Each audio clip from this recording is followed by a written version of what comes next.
15.5 বছর ঘরে থাকি নাই, আর শেষ 15 দিন যেই ঘরে ছিলাম আমি বারবার বলতাম, ভাই আমারে ধরতে আসলে কিন্তু আমারে যা মারবে তার চেয়ে আপনারে বেশি মারবে। বুঝেন কিন্তু, বুঝেন কিন্তু।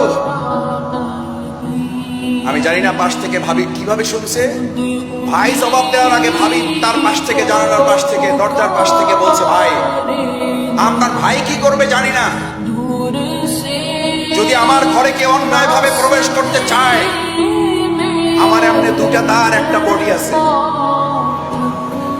আমি বলে রেখেছি যদি আমার ঘরে প্রবেশ করতে হয়, যদি আইনগত ভাবে আসেন ভালো, আর যদি অন্যায় ভাবে আসেন তাহলে আমার বডি এবং এই দায়ের নিচ দিয়ে আপনাদেরকে প্রবেশ করতে হবে। এইরকম মা, খালা, বাবা, চাচা, দাদা, নানি যে ভালোবাসা নিয়ে আমাদেরকে পাহারাদারি করেছে, সেই বাংলাদেশকে আমরা জীবন বাজি রেখে পাহারাদারি করব। আমাদের মীর মুগ্ধ আবু সাঈদ এবং আমাদের এই শাফি আলিমদের মতো আমরা আরেকবার জীবন দেব, কিন্তু বাংলাদেশ নিয়ে আর কাউকে সিনেমিনি খেলতে দেওয়া হবে না। আর চাঁদাবাজি রাজত্বে বাংলাদেশ ফিরবে না।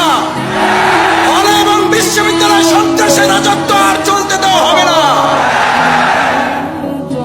মীর মুগ্ধদের রক্তের সাথে বেঈমানি করবেন কেউ? আবু সাঈদের রক্তের সাথে বেঈমানি করবেন কেউ?